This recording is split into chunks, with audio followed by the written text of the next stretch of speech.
इय्याका नअबुदु व इय्याका नस्तईन।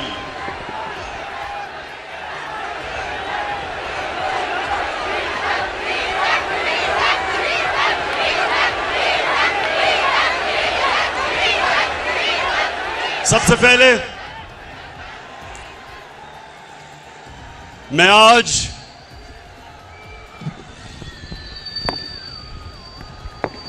अपनी कौम का शुक्रिया अदा करता हूं। आपका मैं दिल से शुक्रिया अदा करता हूं कि आप जिस तरह मेरी कॉल पे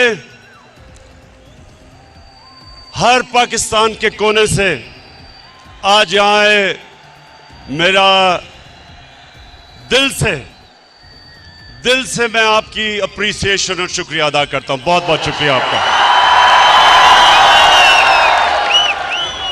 मैं अपनी टीम जो ऊपर बैठी है, मेंबर्स पार्लियामेंट, मैं आज इस स्टेज से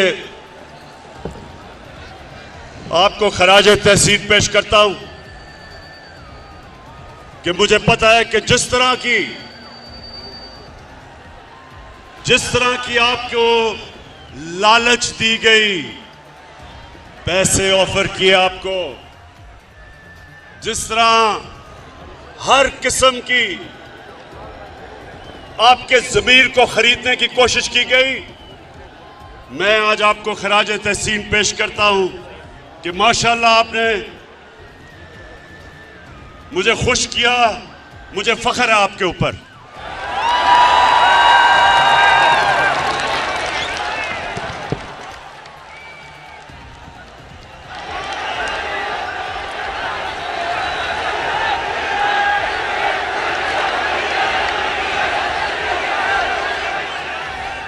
मैं थोड़ी अब खामोशी, क्योंकि मैंने आज आपसे बड़ी अहम बातें करनी है। इतना कई लोग दूर दूर से मेरे पास आए हैं, तो मैं चाहता हूं कि आज आप बड़ी खामोशी से मुझे सुने, क्योंकि मैंने अपनी दिल की आपसे बातें करनी है।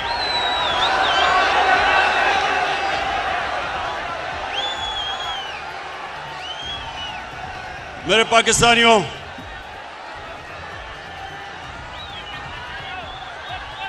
मेरे अजीम बाशऊर पाकिस्तानियों,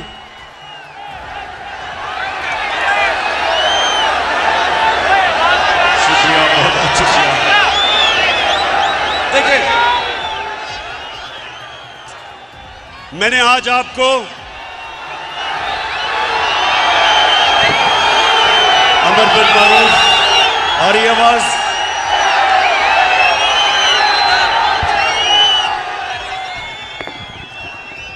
मैंने अमर बिन मारूफ पे आपको जो दावत दी, उसका क्या मतलब था कि पाकिस्तानियों ये याद रखें कि हमारा मुल्क एक नजरिए के तहत बना था, और वो नजरिया जो पाकिस्तान का था वो एक इस्लामी फलाई रियासत थी, जो कि मदीना के असूलों के ऊपर खड़ा करना था हमने।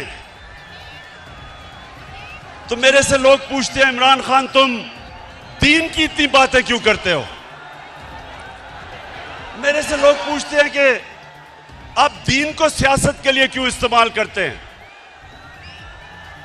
तो मैं आज आपको सबके सामने पहले ये जो मेरे दिल की बात है वो ये कि आज से 25 साल पहले जब मैंने अपनी जमात बनाई थी, तो मैं सिर्फ इसलिए सियासत में आया था कि हम जो नजरिया पाकिस्तान,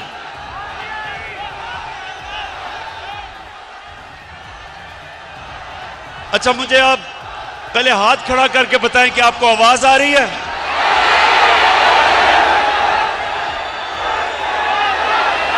किसको आवाज आ रही है?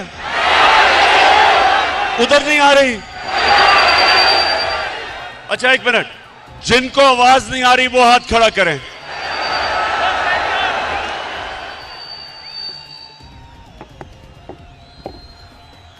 फैसल, ये चेक करो इसका क्या मसला है, वहां नहीं आ रही आवाज उनको।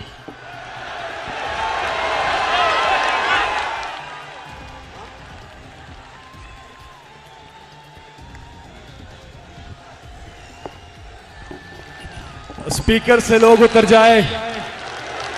आपसे गुजारिश है कि स्पीकर जो लगे हुए हैं उनसे आप उतर जाए ताकि आपको आवाज सही जाए।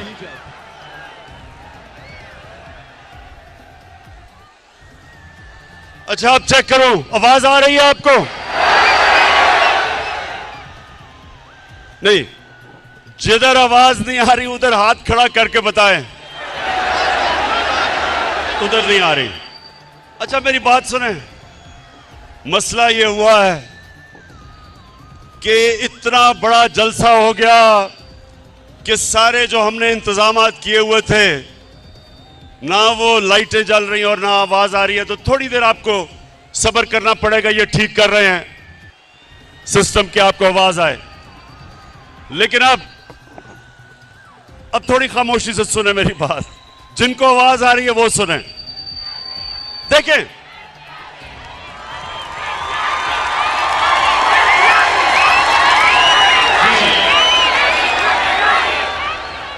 मेरे पाकिस्तानियों, जब मैंने सियासत शुरू की तो मेरा एक मकसद था कि मेरा मुल्क जिस नजरिए के तहत बना था, आ गई आवाज? हाथ खड़ा करके बताएं आवाज आ गई है? नहीं तो तुमने इतनी मेरी अहम तकरीर आज मिस कर देनी थी। अच्छा सुने, मैंने बड़ी बातें आपसे करनी है और आखिर में जो मैं बात करूंगा वो सबसे अहम है। शाह महमूद कुरैशी ने जो बात की थी कि एक बाहर से मुदाखलत हो रही है पाकिस्तान में, उसके ऊपर मैं बाद में बात करूंगा। उससे पहले मेरे पाकिस्तानियों, मैं जो चीज आपने समझनी है कि जब तक हम अपने नजरिए पे नहीं खड़े होंगे पाकिस्तान कौम नहीं बनेंगे। हमें लोगों का हजूम होगा। कौम नजरिए पे बनती है और वो नजरिया क्या था? पाकिस्तान का नजरिया क्या है? कितने लोगों को पता है कि ये किस नजरिए के तहत बनी थी? मैं आपके सामने आज ये वाज़ेह करता हूं कि मुझे भी बड़ी देर तक पाकिस्तान का नजरिया नहीं पता था। मुझे पता कैसे चला? 18 साल की उम्र में बाहर गया, यूनिवर्सिटी बाहर पढ़ी, फिर मैं क्रिकेट खेलता था, आधा साल दुनिया में बाहर फिरता था। तो मैं जो पाकिस्तान के नजरिए पे आया हूं, मेरे पाकिस्तानियों, अपने जाती तजर्बे के ऊपर। और वो क्या था? जैसे जैसे मुझे दीन की समझ आनी शुरू हुई तो मुझे एक चीज मेरे ज़हन पे आई कि जो अल्लाह मुसलमानों को कहता है, जो हमारे नबी सल्लल्लाहु अलैहि वसल्लम ने मदीना का निजाम बनाया था, वो पाकिस्तान में तो नजर नहीं आ रहा, लेकिन वो मगरबी दुनिया में मुझे नजर आ रहा था। मुझे आहिस्ता आहिस्ता पता चला कि मोहम्मद अब्दू जो 100 साल से पहले यूरोप गए तो उन्होंने एक जुमला कहा। नौजवानों, उन्होंने जुमला ये कहा कि यूरोप में मुझे मुसलमान तो नहीं नजर आए, लेकिन बड़ा इस्लाम नजर आया। और वापस जब वो मिस्र गया तो कहता, यहां मुसलमान तो बड़े हैं लेकिन इस्लाम नहीं नजर आ रहा। तो मैंने अपने तजर्बे से जो मैंने मगरबी माशरे को समझा, तो मुझे पहली दफा समझ आया कि फलाई रियासत क्या होती है। पाकिस्तान में तो कोई फलाई रियासत नहीं थी। मैं जब पहली दफा बरतानिया गया तो पहली दफा मैंने समझा कि फलाई रियासत क्या है। बरतानिया में एक आम आदमी के लिए अस्पताल में मुफ्त इलाज, उसके बच्चे के लिए मुफ्त तालीम, वो बेरोजगार होता था तो हुकूमत पैसे देती थी, अनएम्प्लॉयमेंट बेनिफिट्स। वो अदालत में जाता था तो हुकूमत उसको वकील करके देती थी। ये पहली दफा हमने देखा।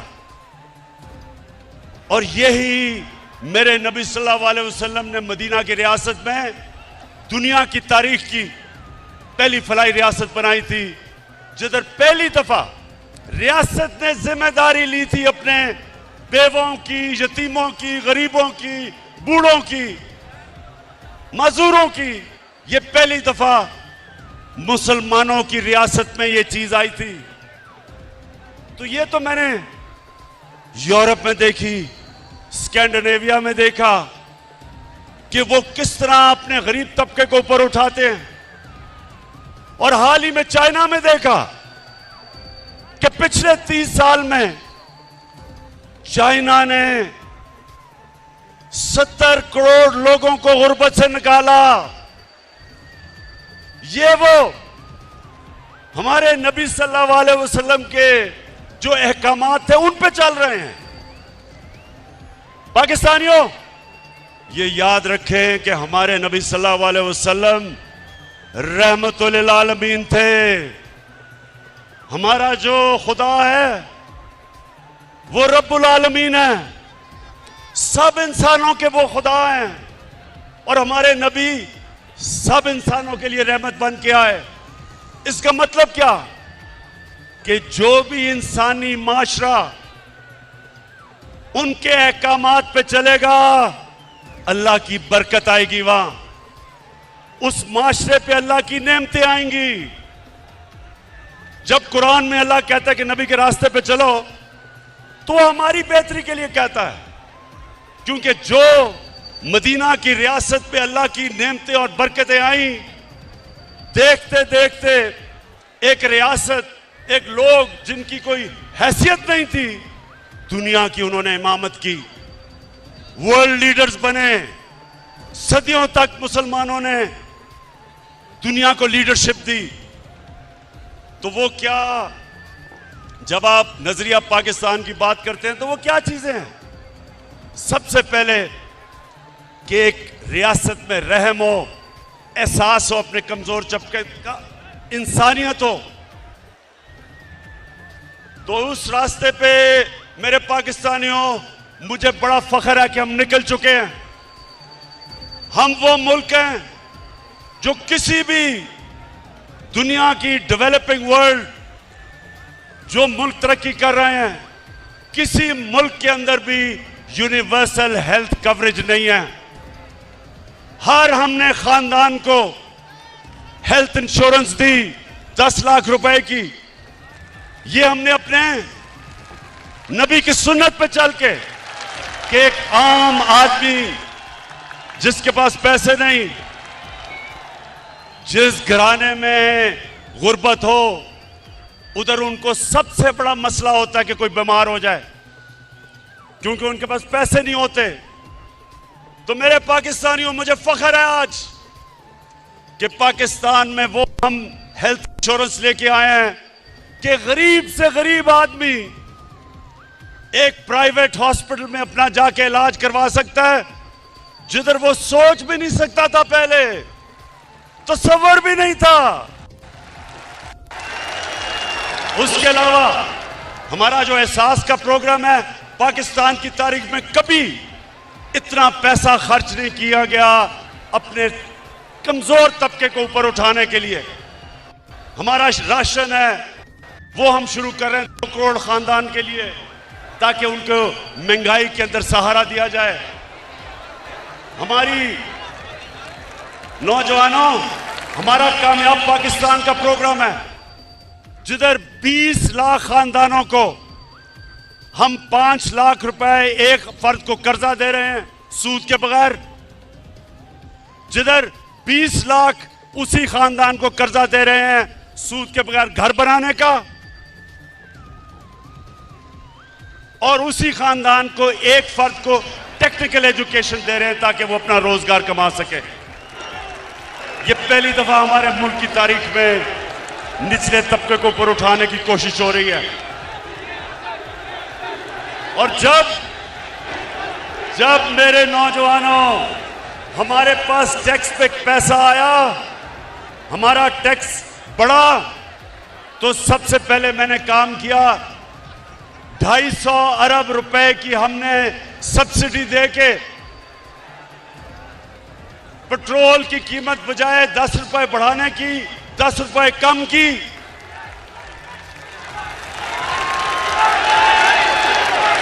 फजल रहमान की कीमत बढ़ाने 10 रुपए कम की।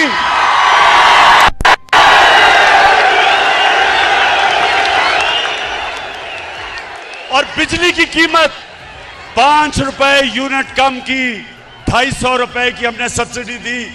और मैं आपको आज यकीन दिलाता हूं कि जैसे जैसे मैं पैसा इकट्ठा करता जाऊंगा, जैसे जैसे मैं टैक्स का पैसा इकट्ठा करता जाऊंगा, वो सारा पैसा मैं अपनी कौम पे खर्च करूंगा, उनके लिए साजियां पैदा करूंगा,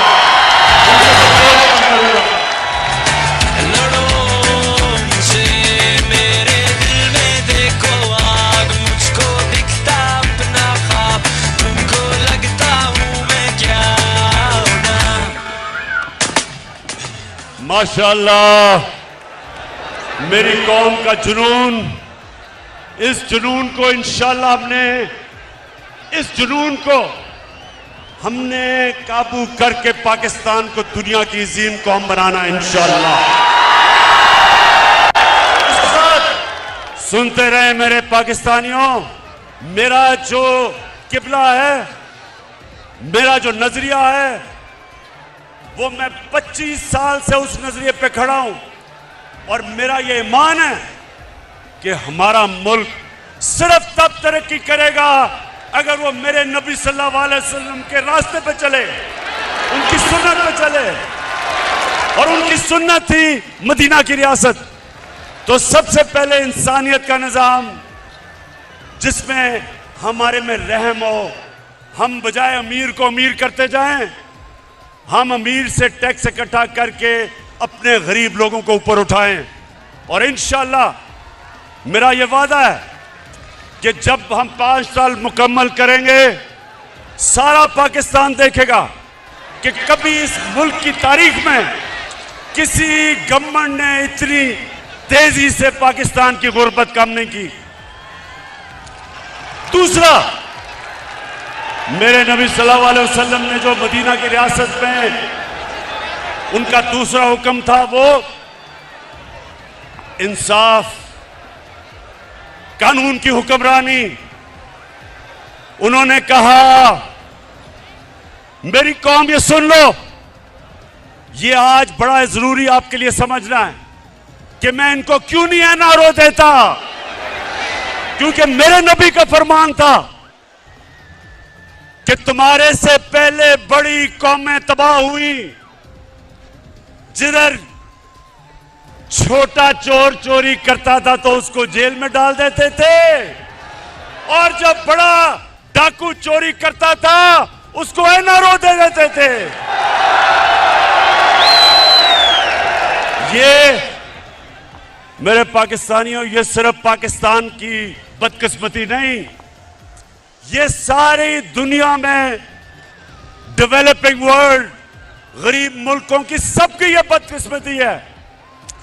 कोई भी गरीब मुल्क इसलिए गरीब नहीं कि उसमें वसाइल की कमी है, वो गरीब इसलिए होता है कि उसके ताकतवर डाकुओं को उनका कानून का निजाम नहीं पकड़ सकता, जिसको व्हाइट कॉलर क्राइम कहते हैं।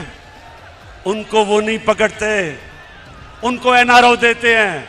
वो बड़े डाकू जो पैसा चोरी करके गरीब मुल्कों से चोरी करके ऑफशोर अकाउंट्स, बड़े बड़े महलात, लंदन में महलात ये जो लेते हैं, ये तबाह करते हैं मुल्क को। छोटा चोर मुल्क को तबाह नहीं करता, बड़ा डाकू मुल्क को तबाह करता है। जिस तरह के ये थ्री स्टूजेस, ये तीन चूहे, ये जो इकट्ठे हुए हैं 30 साल से मुल्क को लूट रहे हैं। ये 30 साल से ये इस मुल्क का खून चूस रहे हैं। इनकी अरबों अरबों डॉलर्स, रुपए की नहीं, इनकी डॉलर्स की प्रॉपर्टीज बाहर पड़ी हैं, इनके ऑफशोर बैंक अकाउंट्स हैं। और ये सारा ड्रामा हो रहा है कि किसी तरह जनरल मुशर्रफ की तरह इमरान खान घुटने टेक के इन सबको एनआरओ दे दे। ये सारा ड्रामा है। पहले दिन से ब्लैकमेल करने की कोशिश है। जब मौका मिलता है हुकूमत को गिराने की सिर्फ एक वजह से कोशिश करते हैं कि जनाब हम कोई खास अल्लाह के मखलूक हैं, हम चोरी करें, डाका मारें, इनको कोई खास ऐसी मखलूक है कि इनको सब कुछ माफ हो जाना चाहिए।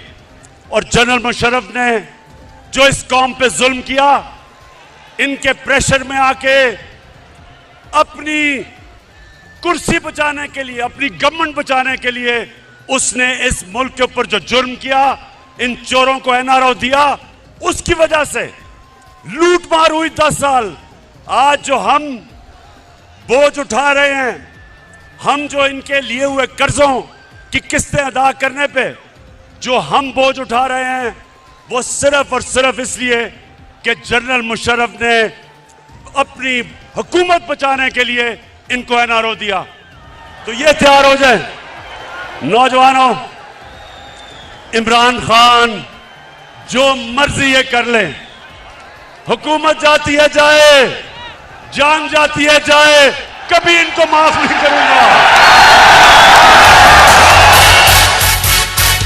जाग उठा है सारा वतन साथियों, मुजाहिदों, जाग उठा है सारा वतन साथियों, मुजाहिदों। जी, अब जो हमारे नबी सल्लल्लाहु अलैहि वसल्लम ने मदीना की रियासत में कानून की बालादस्ती कायम की थी, सुनो मेरे नौजवानों,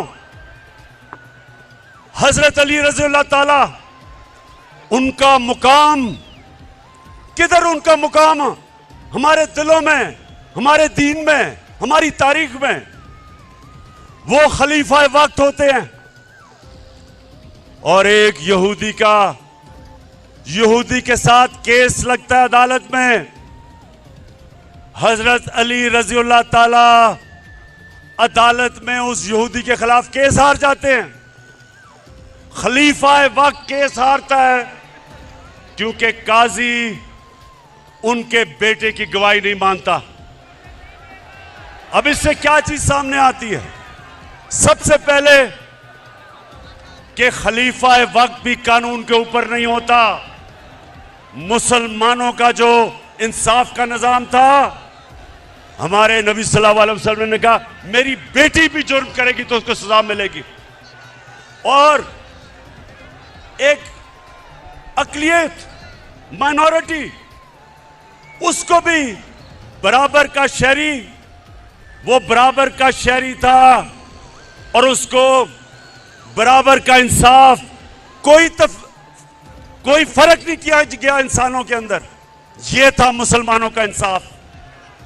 आज आप सोचे दुनिया के अमीर तरीन मुल्क, डेवलप्ड मुल्कों में, आज आप सोचें कि क्या आज के दिन क्या कोई बाहर से, वहां की कोई अकलियत हो, हमारी बाहर से लोग हों, क्या उनको उनके वजीर आजम के सामने इंसाफ मिल सकता है? नहीं मिल सकता।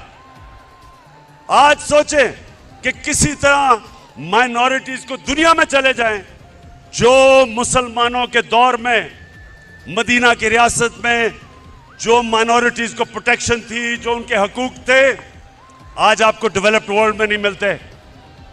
तो इसका मतलब क्या है कि रहमतुल आलमीन सब इंसानों के लिए रहमत बन के आए थे, इंसानियत को इकट्ठा करने आए थे, तकसीम नहीं करने आए थे, नफरतें नहीं पैदा करने आए थे।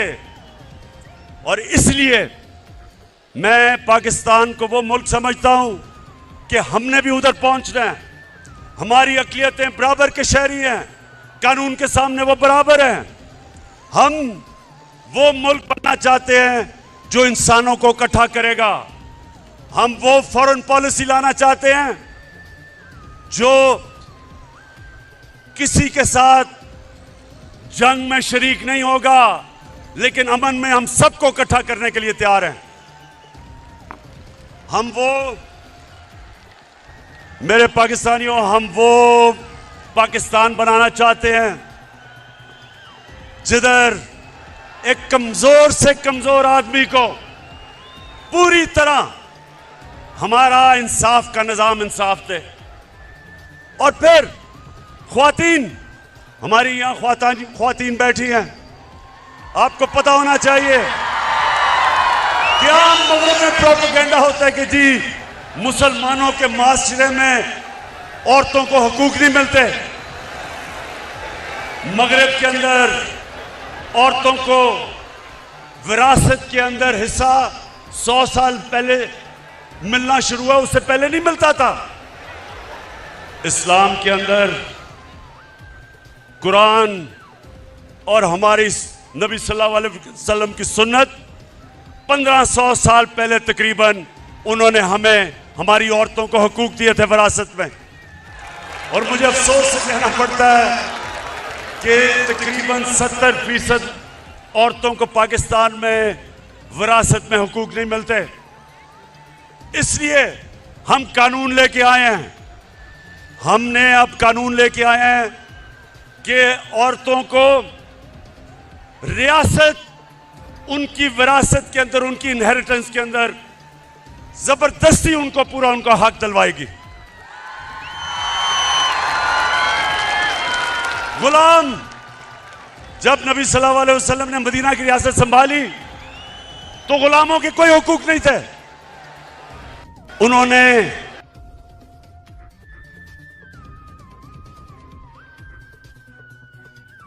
रखना है तो उसको एक घर के फर्द की तरह रखो।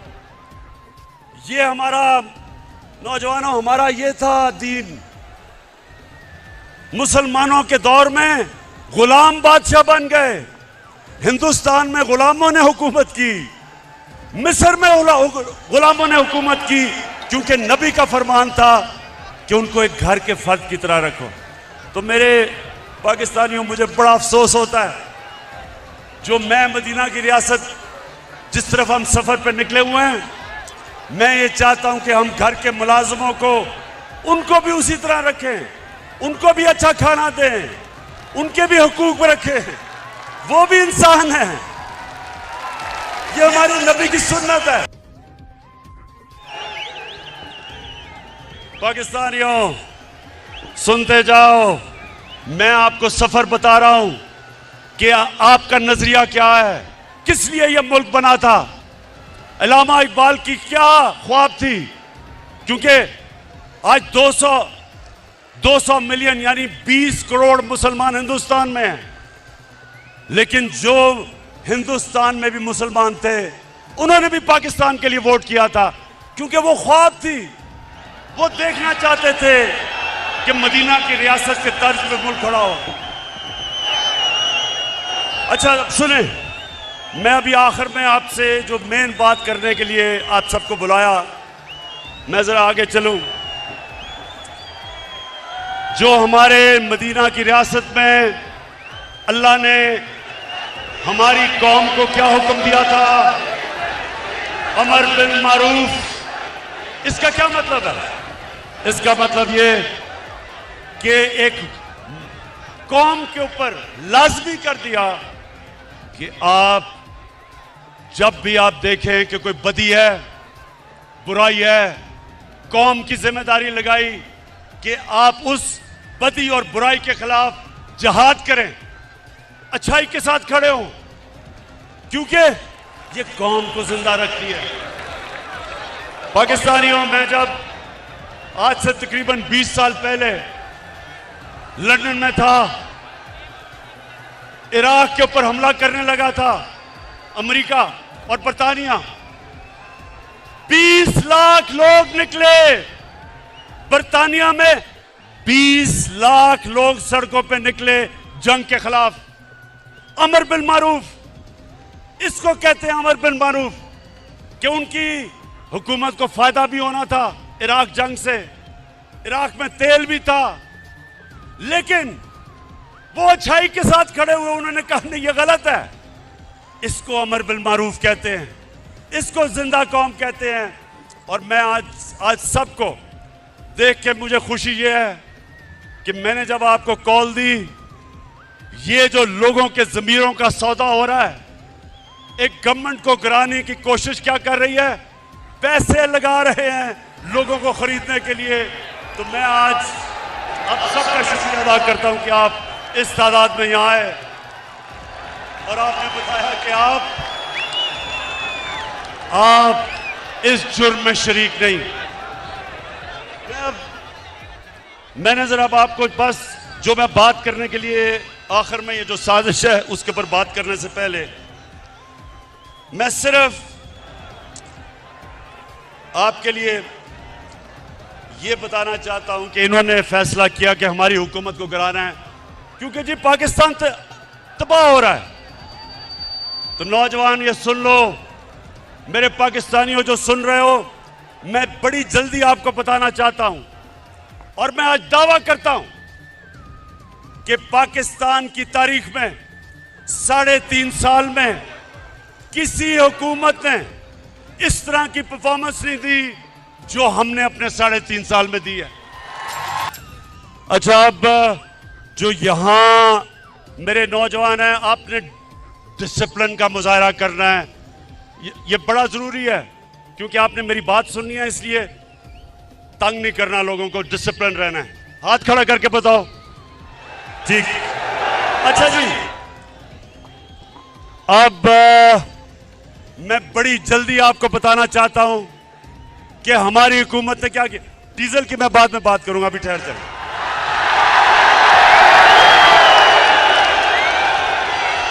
डीजल की कीमतें, शुक्र करें, 10 रुपए कम किए डीजल की कीमत। अच्छा जी, पहले पाकिस्तानियों, मैं अल्लाह का शुक्र करता हूं, मैं अपने अल्लाह का शुक्र करता हूं कि 100 साल में सबसे बड़ा बुरहान दुनिया में आया कोरोना वायरस का। सारी दुनिया बंद हो गई, लॉकडाउन लग गए, गरीब सारी दुनिया में कुचले गए। जब आप एक मुल्क को बंद कर देते हैं तो बेचारा दिहाड़ीदार, टैक्सी वाला, रिक्शे वाला, वेल्डर, पेंटर, वो लोग जो दिहाड़ी कमा के अपने बच्चों का पेट पालते हैं, वो सब बेरोजगार हो जाते हैं। तो जब सारी दुनिया बंद की गई, मेरे पाकिस्तानियों, मैं अल्लाह का शुक्र करता हूं कि मैंने जब अपने मुल्क को बंद नहीं किया, मुझे तनकीद हुई, लोगों ने कहा कि ये इमरान तबाह कर रहा है पाकिस्तान को। सिंध की हुकूमत उन्होंने बंद कर दिया, मेरी बात नहीं मानी। लेकिन आज जो सबसे बड़ा क्राइसिस था दुनिया का, मैं आज फख्र से अपनी कौम के सामने खड़ा हूं और सारी दुनिया ने तस्लीम किया कि जो पाकिस्तान ने कदम उठाए, सारी दुनिया तस्लीम करती है कि अपनी कौम को भी बचाया, कोरोना से बचाया, अपनी माइशत को बचाया, अपने गरीबों को बचाया।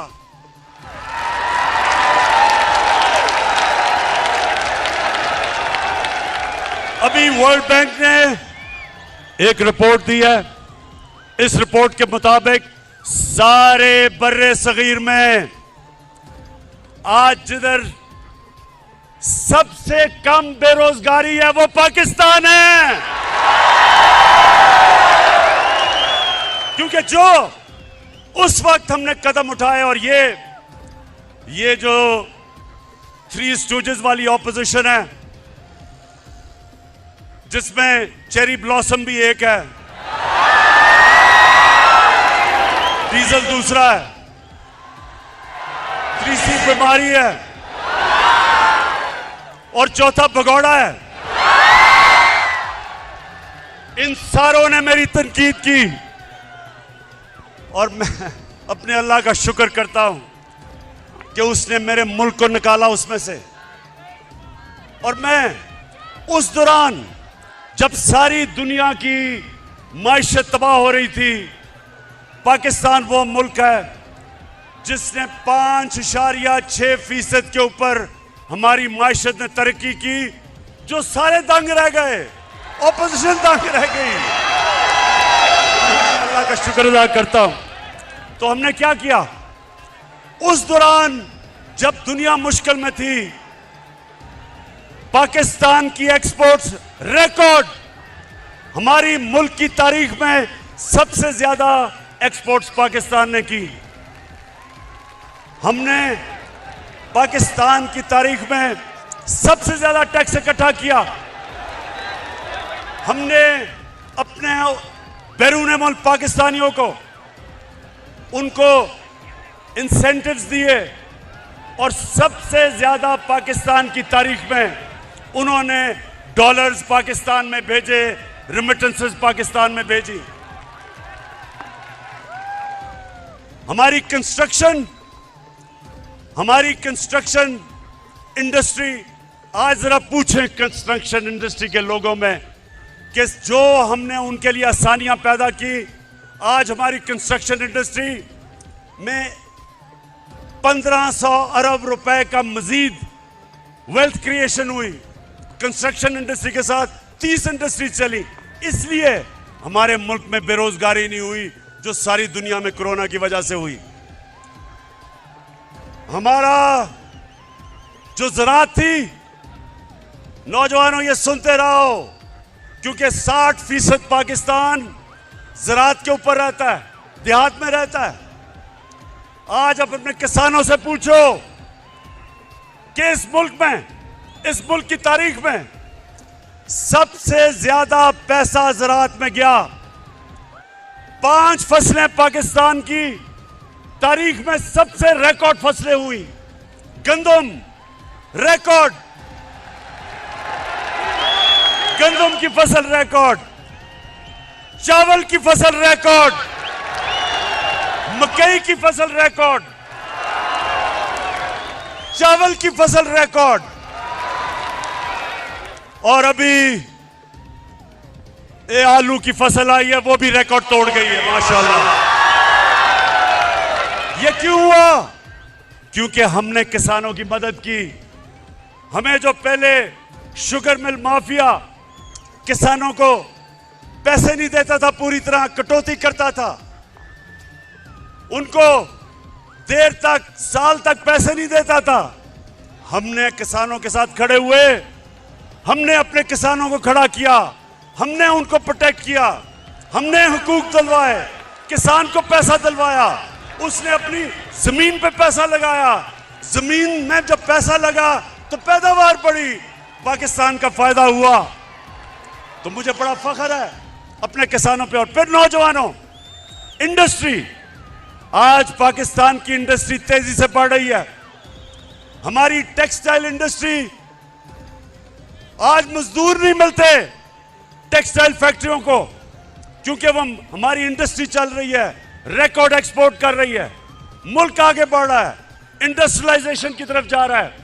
नया पैकेज दिया हमने स्मॉल और मीडियम इंडस्ट्री को। आपको चेंबर ऑफ कॉमर्स वाले लोग बताएंगे कि पहली दफा एक हुकूमत अपनी इंडस्ट्री को पूरी तरह अपनी इंडस्ट्रीज के साथ खड़ी है, ताकि जब इंडस्ट्री बढ़ेगी, रोजगार बढ़ेगा, मुल्क में पैसा बढ़ेगा, टैक्स बढ़ेगा, और जब टैक्स बढ़ेगा तो मैं अपनी कौम के ऊपर खर्च करूंगा, आसानियां पैदा करूंगा अपनी कौम की।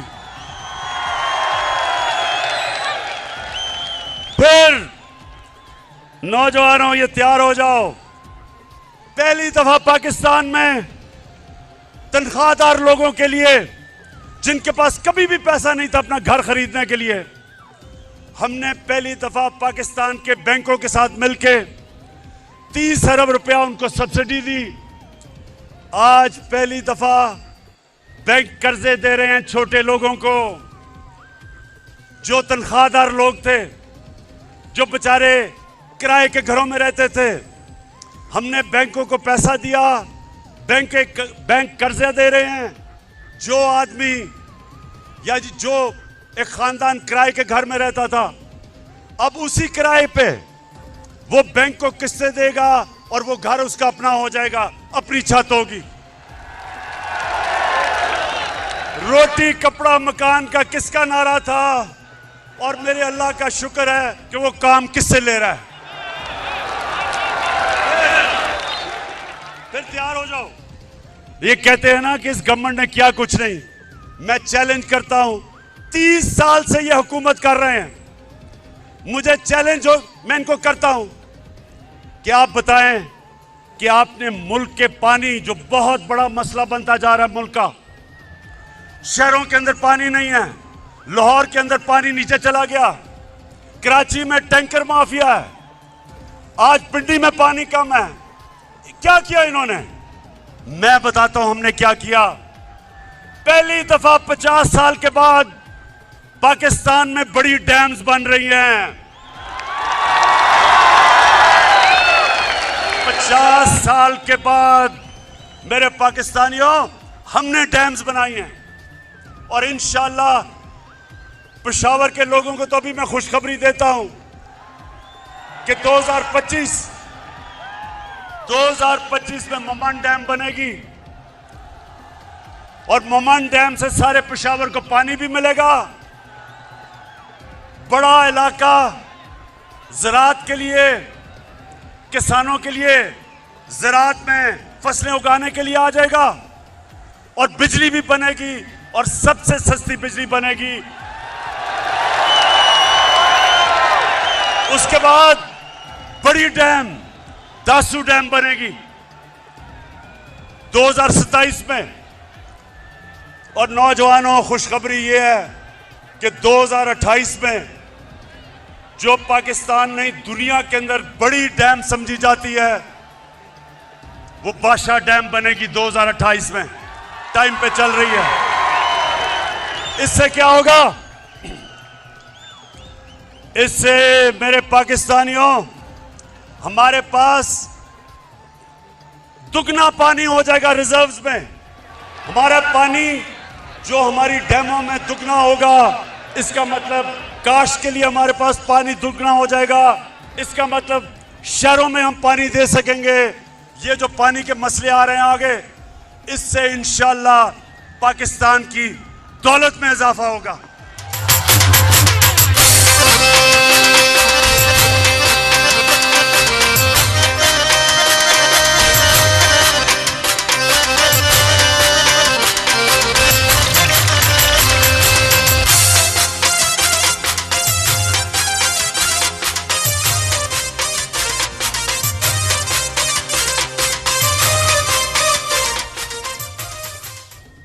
अच्छा, अब जरा भी आपने असल जो मैं आखिर में बात करनी है उसकी आपको इंतजार करनी पड़ेगी। मैं सिर्फ ये जो लोग कहते हैं ना कि इन्होंने किया क्या है, तो मैं आज अपनी कौम को बताऊं हमने किया क्या है। मैं अपने मीडिया के लोगों को कहना चाहता हूं कि जब आप शाम को अपने टीवी शोज करते हैं, मैं एंकर्स को कहता हूं, खुदा के वास्ते कोई माइशत के माहिरों को बुला लें और उनको बैठ के कम से कम मुआवजा करें कि पहले मुल्क से क्या होता था और हमने 3.5 साल में मुल्क के लिए क्या किया है। अब अगर मरियम बीबी, जिसने जिंदगी में 1 घंटे का काम नहीं किया, और कांपे टांगने वाले, जिसको अभी 14 साल में उर्दू ही नहीं बोलनी आई, मैं लीडर बनना चाहता हूं। और आसिफ जरदारी, उसको थोड़ा बड़ा होने देना था लीडर बनाने से पहले। कहता है, अच्छा वो कहता है कि मुझे, अगर तुमने ये कुछ, हर रोज धमकियां देता है, अगर नैब ने मुझे बुलाया तो मैं ये कर दूंगा। भाई बिलावल क्या करोगे? मैं रो पड़ूंगा। अच्छा जी, अब सुने, पहली दफा इस्लामाबाद के बाद पाकिस्तान में एक नया शहर बन रहा है, रावी सिटी। इस्लामाबाद के बाद पहली दफा शहर बन रहे। क्यों बना रहे हैं हम शहर? हम इसलिए बना रहे हैं लाहौर को बचाने के लिए, रावी को बचाने के लिए। रावी एक गंदा नाला बन चुका है। ये जो शहर है, ये मॉडर्न सिटी बन रहा है, ये ऊपर जाएगा। इसके ऊपर 2 करोड़ दरख्त लगाएंगे इर्द गिर्द, ताकि पोल्यूशन का मुकाबला करे वो शहर। वाटर ट्रीटमेंट प्लांट्स बनेंगे, ताकि बजाय सारा सूरज का पानी रावी में जाए और वो नीचे सिंध तक जाए, हम ट्रीट करके साफ पानी दरिया में करें, दरिया को रिवाइव करें, ऊपर बैराज बनाएं ताकि लाहौर की वाटर टेबल ऊपर आए। और फिर से मैंने कहा, जब 2 करोड़ दरख्त लगेंगे तो आबो हवा साफ होगी, पोल्यूशन कम होगी। ये पहली दफा इस्लामाबाद के बाद दूसरा शहर बन रहा है, मेगा प्रोजेक्ट है। फिर हमने लाहौर का वॉल्टन एयरपोर्ट था, उसको चेंज करके सेंट्रल बिजनेस डिस्ट्रिक्ट बनाया। ये आप देखेंगे कि दुबई की तरह, लोग तो दुबई जाते हैं ना, अब वो लाहौर के सेंट्रल बिजनेस डिस्ट्रिक्ट में जाया करेंगे। एक मॉडर्न, पूरा एक शहर के अंदर एक मॉडर्न डिस्ट्रिक्ट बनेगी। और फिर शेख साहब, शेख रशीद साहब, आपके लिए खुशखबरी, नाला लेई प्रोजेक्ट बन रहा है। रावलपिंडी को तब्दील करने के लिए, उसको एक मॉडर्न शहर बनाने के लिए नाला लेई जो है उसका भी ट्रीटमेंट प्लांट बनेंगे, साफ पानी करेंगे। उसके साथ एक हाई राइजेस बनेंगी, एक मॉडर्न, बजाय के शहर फैलते जाएं, ज़राई ज़मीन ख़त्म होती जाए। शहरों को अब हम रोकेंगे।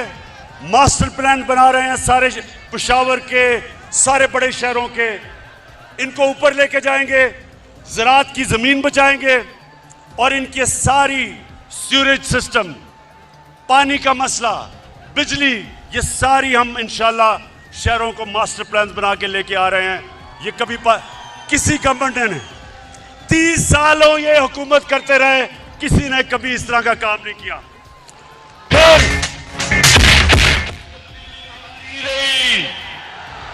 तब्दीली आ गई है।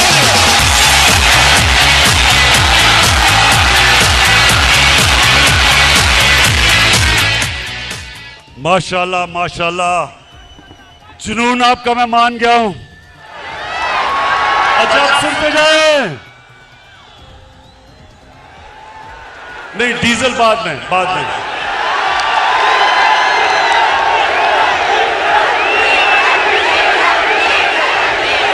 अच्छा सुने, मेरे पाकिस्तानी सुने, क्या मैं आपको बताना चाहता हूं कि करप्ट हुकूमतों में मुल्क को नुकसान क्या होता है, और जब एक ईमानदार लोग हुकूमत करने आते हैं तो मुल्क को फायदा क्या होता है। अब सुने जरा, खामोशी से सुनना है, डीजल की बाद में बात करेंगे।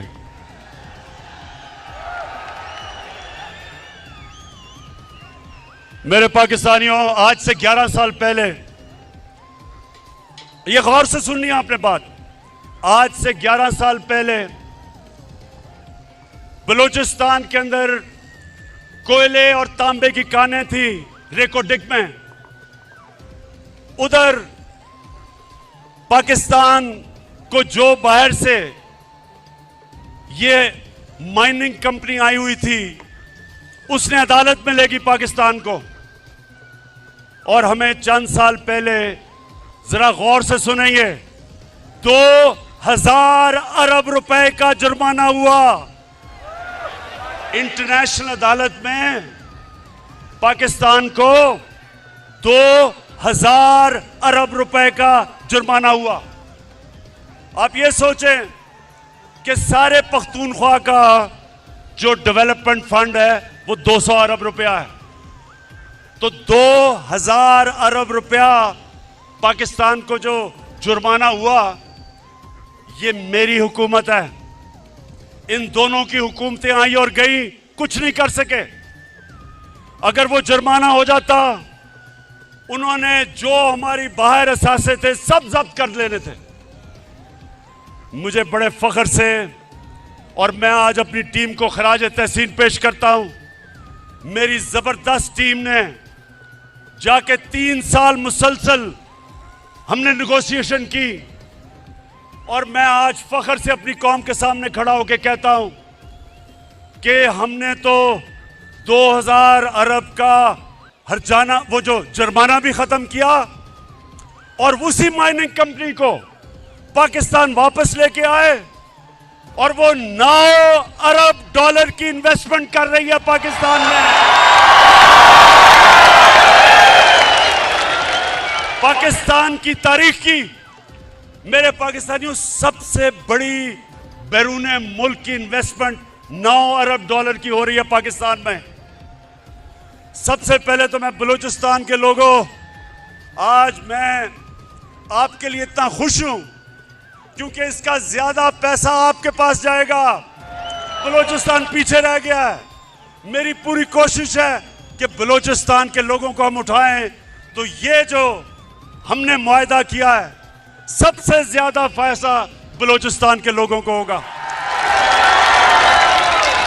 और उसके बाद जो हमारा मसला, जो हमारे रुपए पे प्रेशर रहता है, इसकी वजह से फॉरेन एक्सचेंज आएगा पाकिस्तान में, और इंशाल्लाह हमारा रुपया भी आगे मजबूत होगा। हमें जो IMF के पास जाना पड़ता है, हर हमेशा डॉलर कम हो जाते हैं।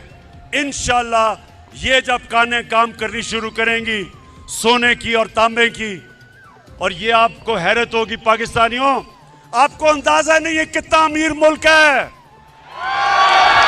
आपको अंदाजा नहीं है, पाकिस्तान में दुनिया में सबसे ज्यादा सोने और काने की जो कान होंगी, जो माइंस होंगी दुनिया में, जो रिजर्व्स होंगे गोल्ड और कॉपर के, वो पाकिस्तान में होंगे।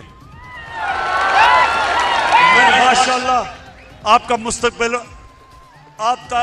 मुस्तकबिल रोशन है मेरे पाकिस्तानियों। अब दूसरा सुने, ये तो हो गई रेकोटेक। एक और हुआ था, आपको याद होगा, एक रेंटल पावर्स पीपल्स पार्टी के दौर में बहुत बड़ी करप्शन हुई थी रेंटल पावर की। फिर पाकिस्तान के ऊपर जुर्माना हो गया इंटरनेशनल कोर्ट में। 200 अरब रुपए का हमारे मुल्क को जुर्माना हुआ, 200 अरब रुपए का। तुर्की की कंपनी थी, पाकिस्तान को उसको 200 अरब रुपए देने थे। पाकिस्तानियों, मैंने सदर अर्दोगान से बात की और उसने बैठ के हमने वो 200 अरब रुपए का जुर्माना खत्म किया। चलो चलो इमरान के साथ, चलो चलो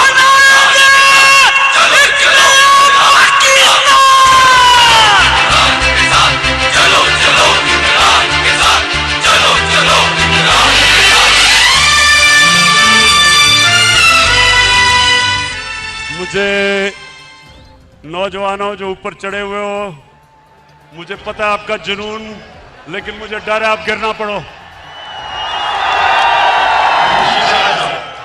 अच्छा जी, सुनते जाएं मेरे पाकिस्तानियों, सुनते जाएं। इन्होंने पिछली हुकूमतों ने, सुने सुने सुने, मैं आपको बता रहा हूं कि जब एक करप्शन से पाक जब गवर्नमेंट आती है तो कौम को कितना फायदा होता है। मैंने आपको 2 चीजों की बता दी। हमने आकर नेगोशिएट किया मुल्क को पैसा बचाया। अब तीसरी सुने, इन्होंने गैस के कॉन्ट्रैक्ट साइन किए नून लीग वालों ने, और फिर दोनों ने आईपीपीज यानी जो बिजली बनाती हैं कंपनीज, उनके साथ कॉन्ट्रैक्ट साइन किए। हमारी हुकूमत ने उनके साथ रीनेगोशिएट किया, गैस के नए कॉन्ट्रैक्ट साइन किए। और यह फर्क होता है जब आप रिश्वत नहीं लेते, पैसे नहीं बनाते। आज पाकिस्तान को 10 साल में 700 अरब रुपए की बचत होगी हमारे कॉन्ट्रैक्ट से। लेकिन अब पाकिस्तानियों एक और सुन लो, ये चौथी चीज है। आपको पता है नवाज शरीफ खुद एनएचए का अपने नीचे, नेशनल हाईवे अथॉरिटी अपने नीचे रखी हुई थी। मैं बताता हूं क्यों रखी हुई थी। अब ये जरा गौर से सुने पाकिस्तानियों, 2013 और 2021 के बीच में सारी दुनिया में महंगाई हुई, सारी दुनिया में चीजें महंगी हुई। अब आप ये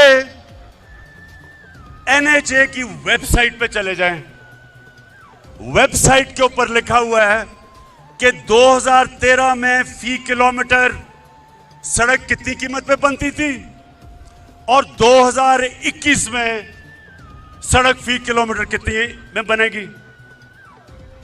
अब सोचे ना, 2021 में जाहिर है ज्यादा महंगी हुई होगी क्योंकि महंगाई हो गई। लेकिन मेरे पाकिस्तानियों, आपको हैरत होगी कि नून लीग ने जो 2013 में सड़कें बनाई और जो हमने 2021 में सड़कें बनाई, और ये सारा रिकॉर्ड एनएचए की वेबसाइट पे है। तो जो 2021 में सड़क बनी वो 2013 की जो सड़क फी किलोमीटर बनी 23 करोड़ रुपया सस्ती बनी।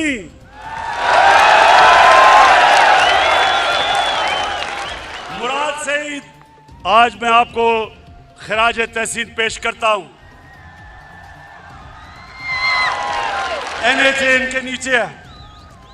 इसने जब मुराद ने मुझे शुरू में बताया तो मैं मानूं ना कि ये कैसे हो गया। फिर मैंने इसकी बात नहीं मानी। फिर मुझे एक दोस्त मिलने आया, वो कहता मेरा एक बिल्डिंग प्रोजेक्ट है। तो मैं जब बिल्डिंग प्रोजेक्ट पे गया तो जो कॉन्ट्रैक्टर था वो मुझे कहता कि जी हमें 2021 के नहीं, हमें 2013 के रेट चाहिए हैं। वो कहता, मैं बड़ा हैरान हो गया कि 2013 के रेट। पता चला कि 2013 में ये करप्शन की, जो करप्शन जिन्होंने इस मुल्क में सबसे ज्यादा शुरू की, नून लीग, 2013 में 23 करोड़ रुपया फी किलोमीटर इनकी सड़क ज्यादा महंगी थी। इसका मतलब हमने कैलकुलेट किया। अब पाकिस्तानियों ये सुनो कि चोरी किस तरह ये मुल्क लूटा गया है। हमने कैलकुलेट किया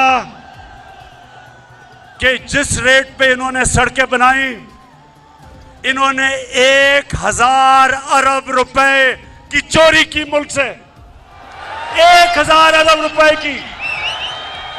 यानी कि एक ईमानदार हुकूमत ने 1000 अरब रुपया अपनी कौम का बचाया, जिसकी वजह से दुगनी सड़कें बनाई हैं हमने, इनसे दुगनी सड़कें बनाई हैं जो पैसा बचा। मैं आने लगा हूं बस आखिरी बात जो मैं असल जिसलिए आपको बुलाया था।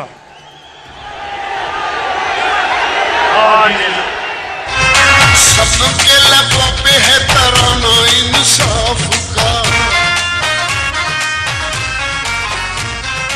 यारो आने वाला है ज़माना इंसाफ का। मैं सिर्फ दो आने वाली नस्लों के लिए दो चीजें मुझे पूछो, मैं इनसे पूछता हूं, 30 साल से आप हुकूमत में थे, कभी आपने सोचा अपनी आने वाली नस्लों का? ये पहली हुकूमत है जिसने क्लाइमेट चेंज की बात की, जिसने पाकिस्तान में दरख्त उगाने की बात की, जिसने पाकिस्तान में सबसे पहले 1 अरब दरख्त उगाए पख्तूनख्वा में 2013 और 18 के बीच में, और आज हम 10 अरब इंशाअल्लाह अपने मुल्क में दरख्त उगा के अपने आने वाली नस्लों के लिए एक बेहतर पाकिस्तान इंशाअल्लाह छोड़ के जाएंगे।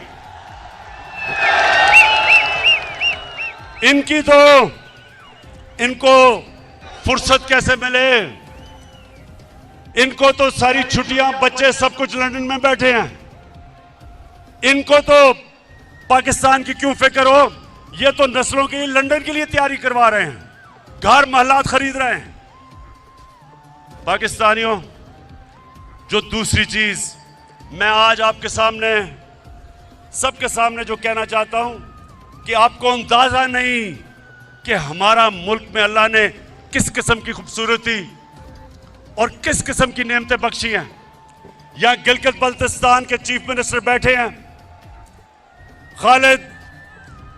मैं इसके साथ मिलके मैं आज आप सबके सामने दावा करता हूं कि हमने इंशाअल्लाह पाकिस्तान को दुनिया का टूरिज्म सेंटर बनाना है। स्कर्दू को हमने इंटरनेशनल एयरपोर्ट बनाया। अब दुनिया से डायरेक्टली स्कर्दू टूरिस्ट आया करेंगे। स्कर्दू को इंशाअल्लाह उसके इर्द गिर्द जो इलाके हैं, मैंने ऑस्ट्रियन से बात की है, ऑस्ट्रिया में सबसे ज्यादा स्कीइंग होती है।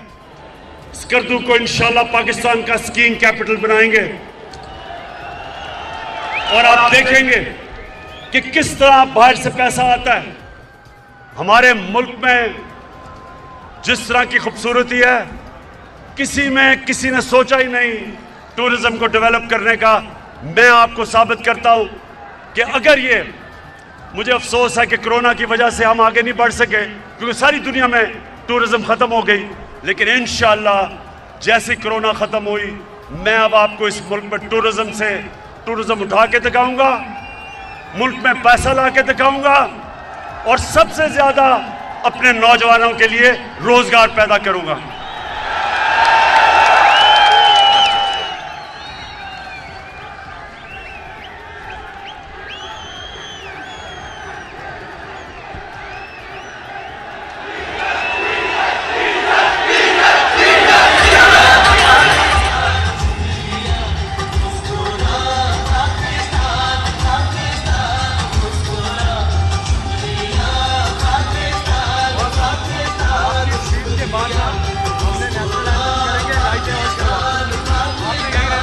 बैठ जाओ, और क्या, बस उसके बाद अल्लाह करेंगे, अल्लाह।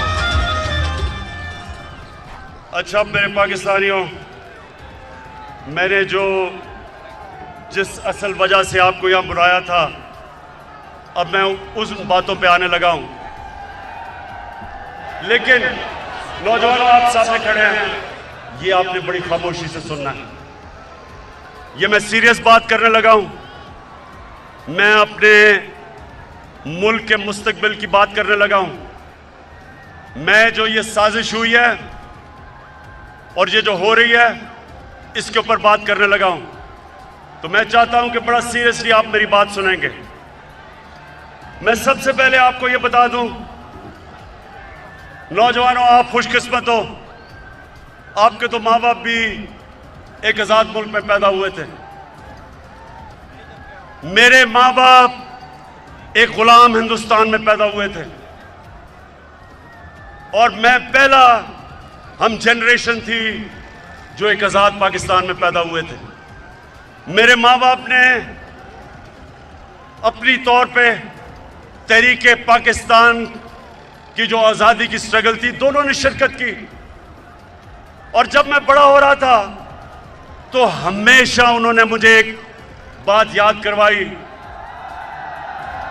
उन्होंने ये कहा कि तुम्हें नहीं पता तुम कितने खुशकिस्मत हो कि तुम एक आजाद मुल्क में पैदा हुए हो। मेरे पाकिस्तान के रहने वाले, अगर आपने इस चीज को समझना है तो बैरून मुल्क पाकिस्तानियों से पूछें क्यों वो अपने मुल्क के लिए तरसते हैं, क्यों वो आज सारे तहरीक इंसाफ के साथ खड़े हैं, क्यों खड़े हैं? क्योंकि जब वो बाहर किसी पराए मुल्क में रोजी कमाने जाते हैं तो उनको सबसे ज्यादा कदर होती है कि अपने मुल्क में रहना कितनी बड़ी अल्लाह की नेमत है। एक आजाद मुल्क में रहना कितनी बड़ी अल्लाह की नेमत है।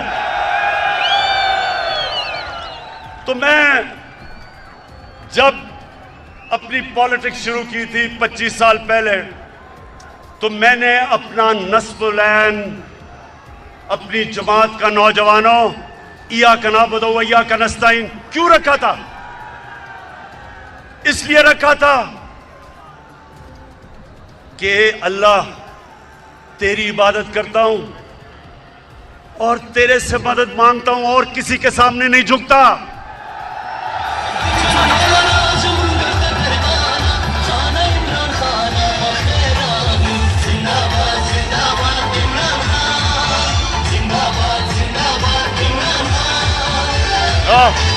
ओए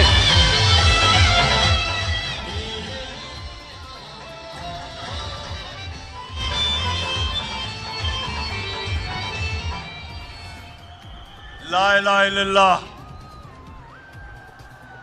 पाकिस्तान जब बन रहा था तो नारा था कि पाकिस्तान का मतलब क्या? ये क्यों नारा था?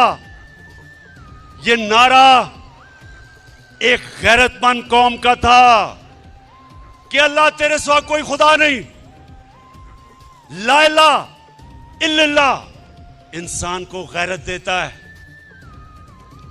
मेरे पाकिस्तानियों, ये याद रखना कि सारी दुनिया उस इंसान की इज्जत करती है जो अपनी इज्जत करता है।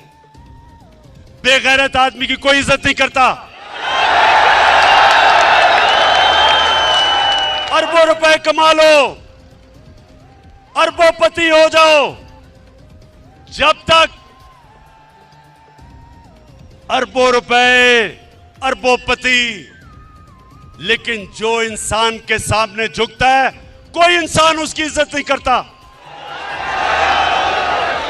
तो मेरे पाकिस्तानियों, क्योंकि मैं आज आपके दिल की बातें कर रहा हूं, मुझे पॉलिटिक्स में आने की कई वजूहात थी। एक के मुझे पता था, मैंने सारी दुनिया में देखा कि जो अल्लाह ने हमें हुक्म दिया था कुरान में कि नबी की सुन्नत पे चलो, तो नबी की सुन्नत पे तो वो गैर चल रहे हैं, मगरबी लोग चल रहे हैं, वो आगे निकल गए हैं। और मुसलमानों का हाल देखो। इकबाल ने शिकवा और जवाब शिकवा क्या लिखा था कि हम एक वक्त उरूज पे थे, शिकवा किया कि अल्लाह हम जमीन पे कैसे आ गए। फिर जवाब शिकवा में बताया कि जब आप अरूज पे थे तो आप मोहम्मद सल्लल्लाहु अलैहि वसल्लम की सुन्नत पे चलते थे। अब आप वो अहकामात से बहुत दूर चले गए हैं, अब पैसे की पूजा करते हैं, आप सुपर पावर्स के सामने सजदे करते हैं, आप फॉरेन एड लेके और अपने मुल्क में बमबारी करवाते हैं, ड्रोन अटैक्स करवाते हैं। कैसे अल्लाह की बरकत उन लोगों के ऊपर आए? अल्लाह ने तो बड़ा वाज़ेह कह दिया है कि अगर तुमने एक अजीम कौम बने हैं तो मेरे हबीब के रास्ते पे चलो, जो कि रियासत मदीना था। तो पाकिस्तानियों, मैं उन दिनों में क्रिकेट खेलता था और मैंने जब क्रिकेट शुरू की तो जो हमारे खिलाड़ी होते थे उनको बड़ा एहसास कमतरी थी अंग्रेजों की। तो हम जब मैच में जाते थे पहले से ही हमारी टीम हारी हुई होती थी कि जी हम अंग्रेज को तो हरा ही नहीं सकते, पहले से हार माने हुए होते थे। और जब हमने जीतना शुरू किया, हमारी टीमें इतनी कमजोर नहीं थी, इतनी ताकतवर नहीं थी। टीमें हमारी 70 की दिहाई में ज्यादा ताकतवर थी, लेकिन 80 की दिहाई में पाकिस्तान ने सारी दुनिया में जाके जीता। क्योंकि हमारे अंदर इत्मीनान आ गया, हमारे अंदर जो एहसास से कमतरी थी अंग्रेजों की वो खत्म हो गई। हम जब कदम रखते थे ग्राउंड पे तो हम ये समझते थे कि कोई हमें हरा नहीं सकता। इस इत्मीनान की वजह से हम ऊपर आए। तो मैंने जब अपने मुल्क को देखा, हमारे मुल्क में मुझे कभी नहीं भूलता, शायद आपको बड़ेों को याद हो, एक रमजी यूसुफ एक आदमी था। अमेरिकनों ने कहा हमें 90 की दिहाई में हमने कोई कानून के मुताबिक चले बगैर हमने उसको अमेरिका के हवाले कर दिया। अब ये सुने हुआ क्या मेरे पाकिस्तानियों, ये सुने क्या हुआ। अदालत में वो जाता है, रमजी यूसुफ, उसका वकील जज के सामने क्या कहता है ये जरा सुनो।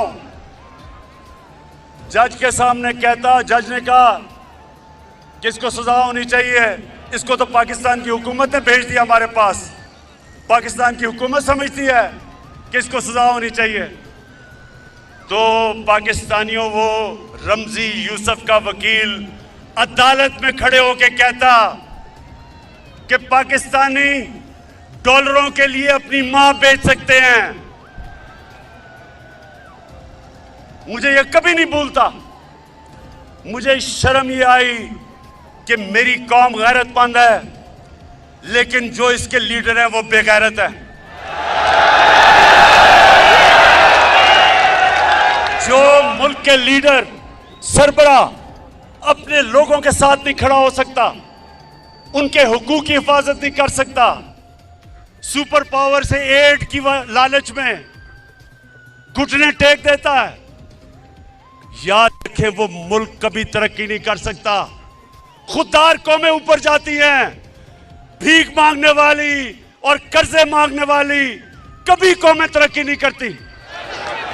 तो मैं जब पाकिस्तान में मैंने सियासत शुरू की, मैंने तब एक बात कही थी कि क्योंकि मेरे दिल में ला इलाहा इल्लल्लाह है, मैं कभी किसी के सामने नहीं झुका और मैं कभी अपनी कौम को किसी के सामने नहीं झुकने दूंगा।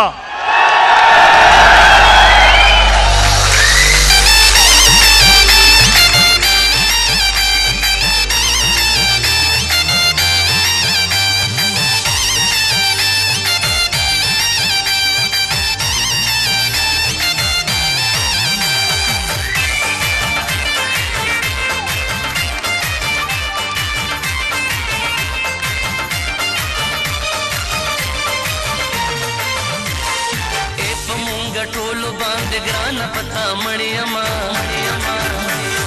ए पमुंगा टोलो बांध ग्राना पता मणियमा। माशाल्लाह माशाल्लाह, मेरी कौम का बड़ा स्टेमिना है।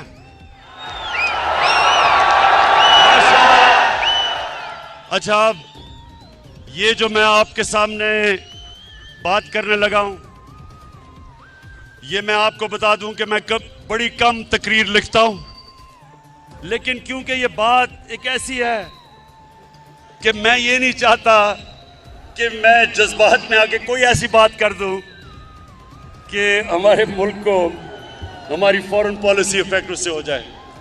तो इसलिए मैं जिम्मेदार होके बड़ा ये तकरीर लिखी और मैं आपको एक एक जुमला बताता हूं। अब जरा आपने गौर से सुना है।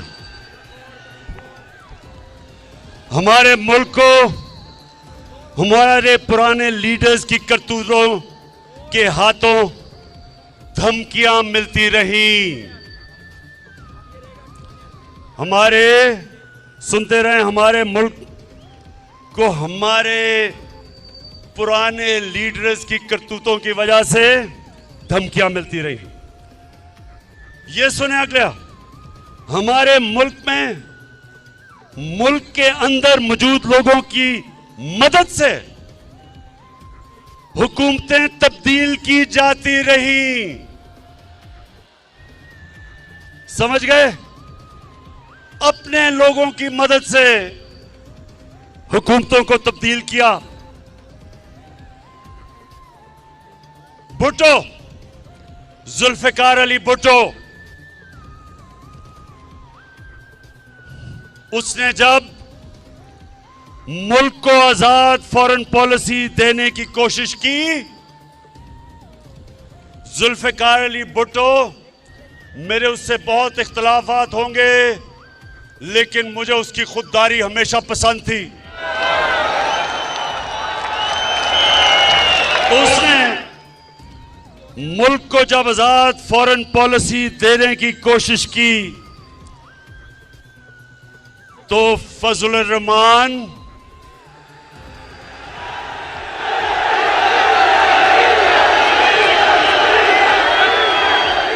और भगोड़ू नवाज शरीफ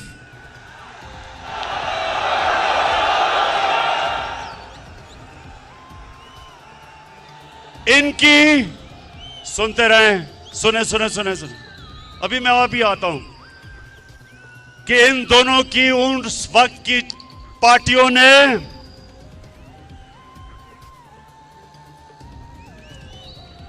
जुल्फिकार अली भुट्टो के खिलाफ तहरीक चलाई और आज जैसे हालात बना दिए गए मुल्क में, और उन हालात की वजह से जुल्फिकार अली भुट्टो को फांसी दी गई। गौर से सुने एक एक बात जो मैं आपके सामने रख रहा हूं।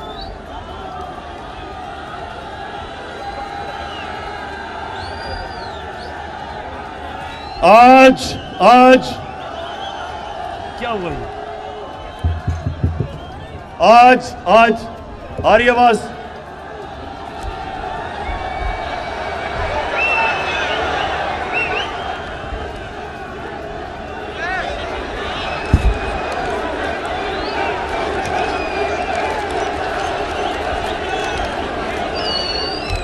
ये स्पीकर से लोगों को उतार दीजिए प्लीज, हम सबकी स्पीच सुनने दीजिए। देखिए, ये सबसे अहम चीज मैं कह रहा हूं तो स्पीकर से उतरें, क्योंकि लोगों ने सुनना है।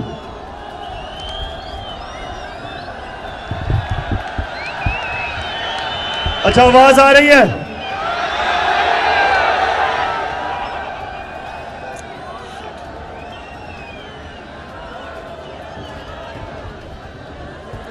जल्दी इसको ठीक करें।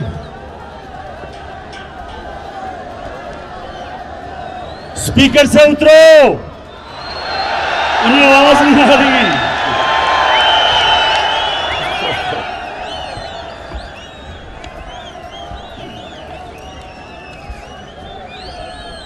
अच्छा सुने, मुझे लगता है आपको बाद में बताना पड़ेगा कि मैंने क्या कहा है। अच्छा जी, आज अच्छा, आप स्पीकर से दूर है ना, ये बड़ी अहम तकरीब मैंने करनी है। आज उसी भुट्टो के दामाद आसिफ जरदारी सबसे बड़ी बीमारी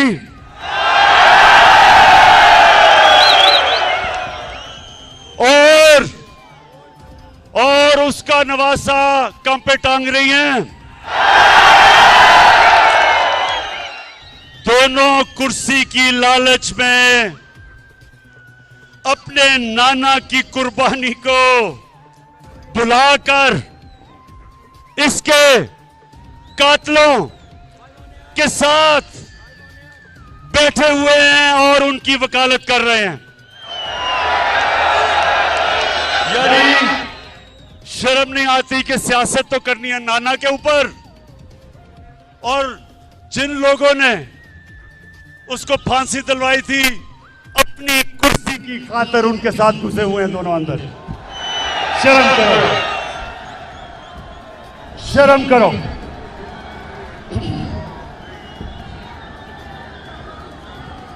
अच्छा, आज फिर मुल्क को उन्हीं हालात के सामने रख दिया गया है। अब ये सुने, हमारे मुल्क की जो पॉलिसी है, फॉरेन पॉलिसी, उसको मड़ोड़ने कि कोशिश बाहर से की जा रही है, बाहर से हमारे मुल्क की फॉरेन पॉलिसी को मुतासिर किया जा रहा है। इस साजिश का, अब सुने, ये शाह महमूद आहो उधर उतारो, उधर आवाज नहीं आई। हाँ, शाह महमूद को पता है कि इस साजिश का हमें पिछले महीनों से पता है कि ये साजिश हो रही है, महीनों से। ये जो आज सब इकट्ठे हो गए हैं, ये जो आज कातिल और मकतूल इकट्ठे हो गए हैं, कातिल और मकतूल को इकट्ठे करने वालों के भी, इनको जिन्होंने इकट्ठा किया उनका भी हमें पता है।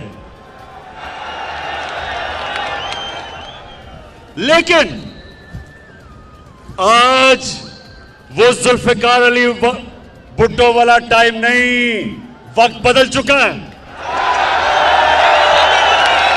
अब सुने, वक्त कैसे बदल गया है।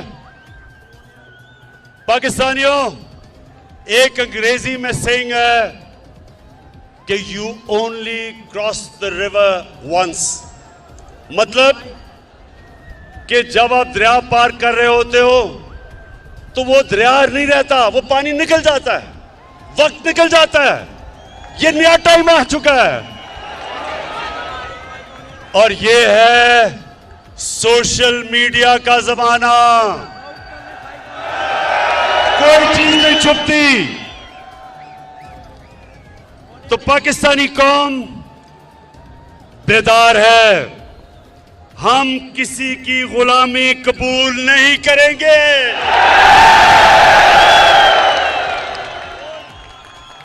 हम सबसे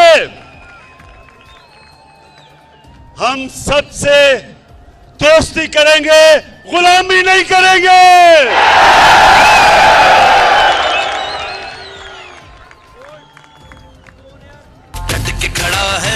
इमरान ठीक करेगा सब कप्तान, नया बनेगा पाकिस्तान, नया बनेगा पाकिस्तान, नया बनेगा पाकिस्तान। डट के खड़ा है अब इमरान, नया बनेगा पाकिस्तान, डट के खड़ा है अब इमरान। हमारे अब ये सुने, हमारे मुल्क में बाहर से पैसे की मदद से हुकूमत तब्दील करने की कोशिश की जा रही है। पैसा बाहर से,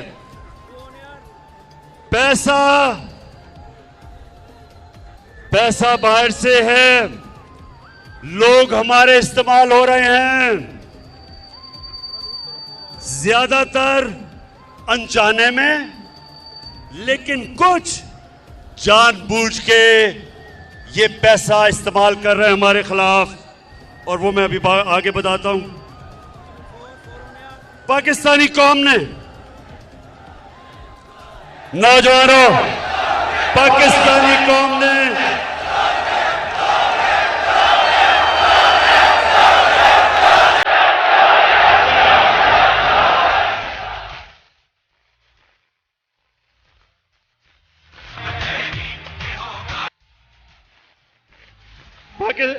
पाकिस्तानी कौम ने यह फैसला करना है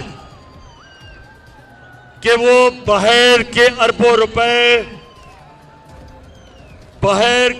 रुपए लेके हुकूमत के खिलाफ साजिश करने वाले गुलामों को कामयाब होने देंगे।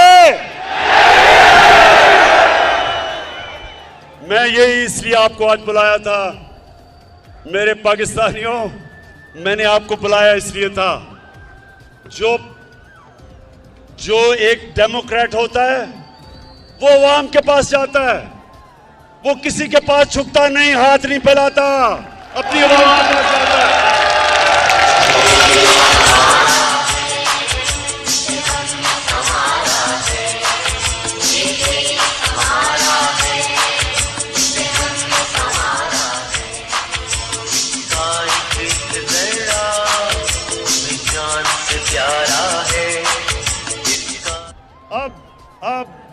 हेलो, आ रही आवाज?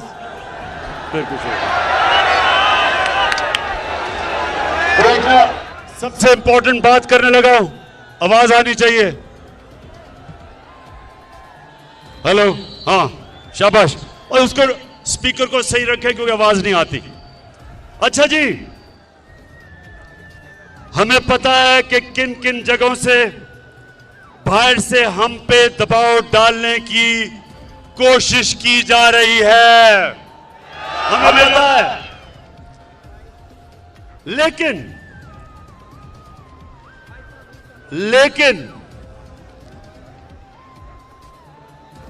हमारे मुल्क की मफाद में लिखकर हम कह रहे हैं कि हमारे मुल्क की मफाद में, लेकिन लिख के हमें धमकी दी गई है। शाह महमूद ने अभी आपसे कोई बात की थी, हमें कहा है कि मुल्क की मफाद, हमें धमकी दी गई है। लेकिन पाकिस्तानियों, हम मुल्क की मफाद पर कोई समझौता नहीं करेंगे। मैं आज कौम के सामने पाकिस्तान की आजादी का मुकदमा रख रहा हूं आपके सामने। मैं इल्जामात नहीं लगा रहा, अब ये जरा सुने, मैं इल्जामात नहीं लगा रहा। मेरे पास जो ये खत है, ये सबूत है। ये मेरे पास जो खत है, ये सबूत है। और मैं आज ये सबके सामने कहना चाहता हूं कि कोई भी शक कर रहा है ना इस मेरे खत के ऊपर, कोई भी शक कर रहा है, मैं उनको दावत दूंगा, ऑफ द रिकॉर्ड बात करेंगे। लेकिन मैं आपको खुद देख सकेंगे कि ये मैं किस किस्म की बात कर रहा हूं। अपनी कौम और मीडिया को ये सोचने, हम सबको, हमने ये सोचना है कि हम कब तक ऐसे रहना चाहते हैं। मैं अपनी कौम को भी कह रहा हूं, अपने मीडिया को भी कह रहा हूं कि हम कितनी देर इस तरह गुजारा करेंगे। धमकियां मिल रही हैं।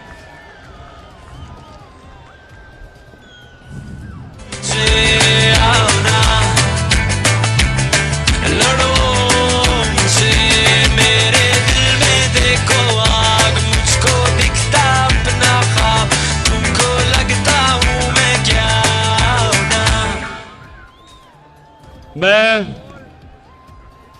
फिर से कह रहा हूं, आज सबके सामने, आज दिल खोल के बात कर रहा हूं, बैरूनी साजिश की ऐसी बहुत सी बातें हैं जो मुनासिब वक्त पर और बहुत जल्द सामने लाई जाएंगी। तैयार है ना सब?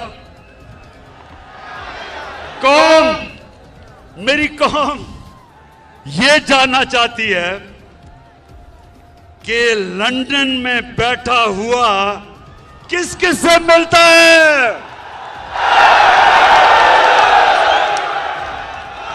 फिर से ये जो गोल मोल गोंगलू किस किस से मिलता है लंदन में बैठा हुआ। और पाकिस्तान में बैठे हुए किरदार किसके कहने के ऊपर चल रहे हैं? पाकिस्तानी किरदार किसके कहने पे चल रहे हैं? आपको अंदाजा है किसके कहने पे चल रहे हैं? बताओ।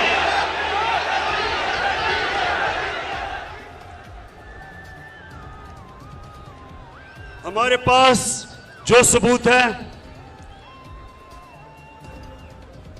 हर चीज को मैं जाहिर कर रहा हूं। जो हमारे पास सबूत है, मैं ये इसलिए आपके सामने बातें कर रहा हूं। इससे ज्यादा मैं तफसील में इसलिए बात नहीं कर रहा क्योंकि मेरी सबसे बड़ी कोशिश होती है कि मेरे मुल्क के मफादात की हिफाजत की जाए। मैं कोई ऐसी बात ना कर दूं कि मेरे मुल्क को नुकसान पहुंचे।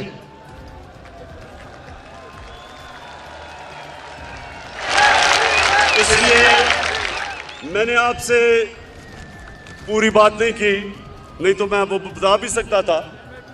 मुझे किसका डर है? मैं तो एक पाकिस्तानी हूं, आपके सामने वो इंसान हूं जिसको मेरा अल्लाह सब कुछ दे चुका है। मुझे तो कोई इंसान कुछ नहीं दे सकता। मैं तो जब सियासत में आया था अल्लाह ने तभी मुझे सब कुछ दे दिया था। मुझे तो किसी चीज की जरूरत नहीं है। अपने घर में रहता हूं, अपने घर के पैसे देता हूं, खर्चा बर्दाश्त करता हूं। कोई मेरा कैंप ऑफिस नहीं है। मेरा चैलेंज है कि पाकिस्तान की तारीख में किसी वजीर आजम ने अपनी कौम का पैसा इतना कम खर्च नहीं किया जो मैंने किया है। खड़ा है अब इमरान, ठीक करेगा सब कप्तान, नया बनेगा पाकिस्तान, नया बनेगा पाकिस्तान, नया बनेगा पाकिस्तान, डट के खड़ा है अब इमरान, नया बनेगा। मेरे पाकिस्तानियों एक चीज याद रखना, आप एक अजीम कौम है। अगर हम उस अजमत पे नहीं पहुंच सके, बहुत बड़ी वजह उसकी ये चोर हुक्मरान जिन्होंने 30 साल से इस मुल्क को लूटा है। 90 की दिहाई की मैं बात कर रहा हूं। मैं 70 की दिहाई में और 80 की दिहाई में हिंदुस्तान जब क्रिकेट खेलता था और क्रिकेट खेल के जब पाकिस्तान आता था तो लगता था एक गरीब मुल्क से एक खुशहाल और अमीर मुल्क में आ गया हूं। 90 की दहाई में जब ये 2 करप्ट खानदान इस मुल्क के ऊपर हावी हुए हैं, हर चीज में हम पीछे रह गए। सारे बर्र-ए-सगीर में हिंदुस्तान आगे निकल गया। 90 तक हम हिंदुस्तान से आगे थे, ह्यूमन डेवलपमेंट में आगे थे। यहां खुशहाली ज्यादा थी, गुर्बत कम थी। बांग्लादेश से हम इतना आगे थे कि कोई तस्वर भी नहीं कर सकता था कि बांग्लादेश भी एक दिन हमारे से आगे निकल जाएगा। इन 2 चोरों ने जब से मुल्क का खून चूस के मुल्क का पैसा बाहर ले जाना शुरू किया, हम पीछे रह गए। और मैं 25 साल से इनका मुकाबला कर रहा हूं। 14 साल अकेला इनका मुकाबला किया है। लोग तो बाद में मेरे पास आए हैं और मैं कभी भी कोई भी जाती मुफादात के लिए इतनी देर जंग नहीं लड़ता।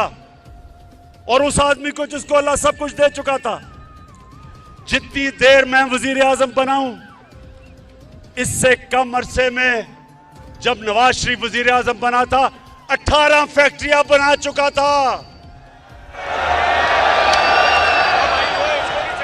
सरकारी बैंकों से पैसा लिया, फैक्ट्रियां बताई, सरकारी बैंक से कर्जे माफ करवाए। इसको बिजनेस नहीं कहते, इसको डाका कहते मुल्क के ऊपर। वही जरदारी, उसके पास क्या था? आज शुगर मिल्स, अरबों अरबोपति है, मुल्क मकरूज करके अरबोपति। तो मेरा इनसे कोई जाती लड़ाई नहीं है। मैं वो पाकिस्तानी हूं, जब मैं 18 साल की उम्र में क्रिकेट खेलनी शुरू की पाकिस्तान के लिए, तो हम वो कमजोर टीम समझे जाते थे।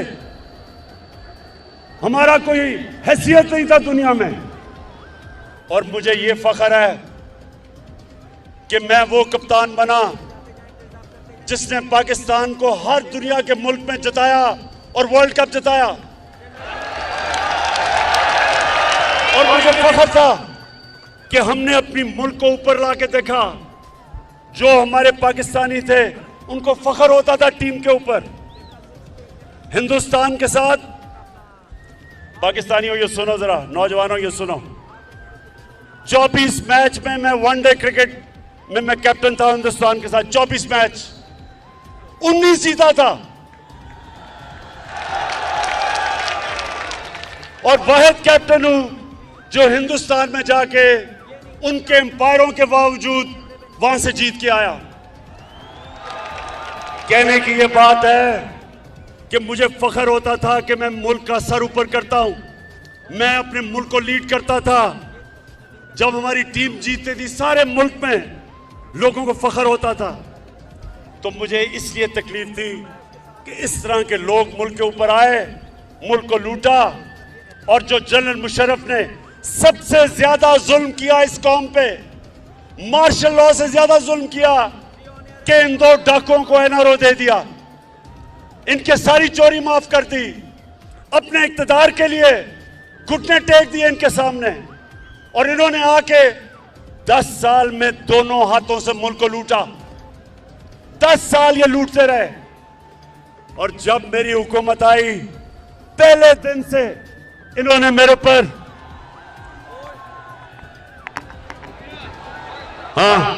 पहले दिन से मुझे ब्लैकमेल करना शुरू किया कि इमरान खान, अगर तुमने हुकूमत चलानी है तो हमारी चोरी और डाके माफ करने पड़ेंगे, एनआरओ देना पड़ेगा।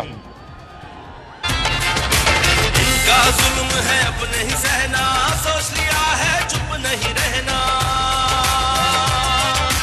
इनका जुल्म है अपने ही सहना, सोच लिया है चुप नहीं रहना। सच का कफन है सर पर पहना। अच्छा सुनो, अब सारी कौम, मेरी सारी कौम देखेगी जब वोटिंग होगी, जब पाकिस्तान की पार्लियामेंट में वोटिंग होगी, मेरी कौम सब देखेगी। एक एक आदमी को आप देखना, जो वह वोट डालने जा रहेगा हमारी तरफ से। मैं आज उनको एक पैगाम देना चाहता हूं कि ये ना करना, ये आप ना करना। इस कौम ने कभी आपको माफ नहीं करना। आप जितना मर्जी कहें,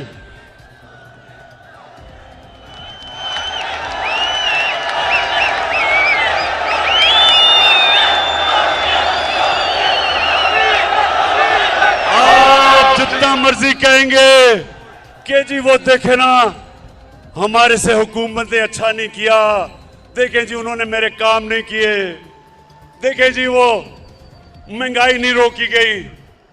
आपके पास जो रास्ता था वो एक ही है, जमहूरियत में एक रास्ता है, रिजाइन करो। अगर आपको हुकूमत नहीं पसंद आ रही तो रिजाइन करो। लेकिन 25 करोड़ रुपए सामने रख के और कहना कि जी तब आपका ज़मीर जाग जाए, वो कौम नहीं मानने लगी, कौम आपको माफ नहीं करेगी। ये कौम आपको माफ नहीं करेगी। सोशल मीडिया का जमाना है, हमेशा जब वो ज़मीर फरोश को प्रेस करेंगे तो आपकी शक्लें आ जाएंगी सामने। और आज मैं अपने नून लीग और पीपल्स पार्टी के एमएनएस को भी आज पैगाम देना चाहता हूं। मुझे ये बताएं कि आपने तो सारा वक्त कहा था कि नून लीग वालों कि जरदारी का पेट फाड़ के चोरी का पैसा निकालना था आपने। तो जब से वो इकट्ठे हुए हैं, चेरी ब्लॉसम और जरदारी, जब से ये इकट्ठे हुए हैं, तो इनको भूल गया है, इनको भूल गया है कि जरदारी चोर था। इसका मतलब कि वो सिर्फ चोर बुरा तब तक है जब तक आपके साथ नहीं है। इसका मतलब चोरी बुरी नहीं है, इसका मतलब चोरी बुरी चीज नहीं है। यानी कोई भी, इसलिए तो मैं पाकिस्तानी हूं, इसलिए मैंने रहमतुल्लिल आलमीन अथॉरिटी बनाई है। मैं अपने बच्चों को बताना चाहता हूं कि नबी की सीरत क्या है, नबी का पैगाम क्या था। दुनिया का सबसे अजीम इंसान बना, दुनिया का सबसे अजीम लीडर वो बने उनका रास्ता क्या था। इसलिए हमने रहमतुल्लाह आलमीन अथॉरिटी बनाई है कि पाकिस्तान के बच्चे बच्चे को पता चल जाए, अच्छे बुरे की तमीज उसमें आ जाए, वो हक के ऊपर खड़ा हो, वो बदी के खिलाफ खड़ा हो, वो ये ना कहे कि चोरी सिर्फ बुरी तब है जब मेरी ऑपोजिशन चोरी करती है, वो मेरे साथ मिल जाए तो चोरी ठीक है। और पीपल्स पार्टी वाले आप बताओ, 20 साल आप अपने लोगों को बताया कि नवाज शरीफ और शहबाज शरीफ से बड़े डाकू कोई नहीं, तो आप इकट्ठे हो गए हो। और बिलावल, जो तुम पॉलिटिक्स कर रहे हो नाना के ऊपर, ये तो नाना के कातिल हैं जिनके साथ बैठ गए हो।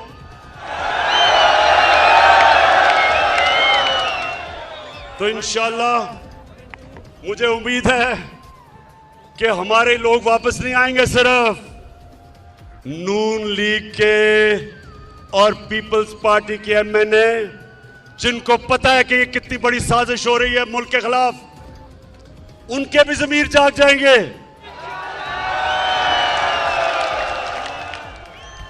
अल्लाह कहता है कुरान में, मैं जब चाहूं किसी को सीधे रास्ते पे लगा सकता हूं, कोई भी सीधे रास्ते पे लग सकता है। तो मैं इन सारे पार्टीज के, नून लीग और पीपल्स पार्टी और फजल रहमान, वैसे फजल रहमान मुझे तुम्हारी समझ नहीं आई,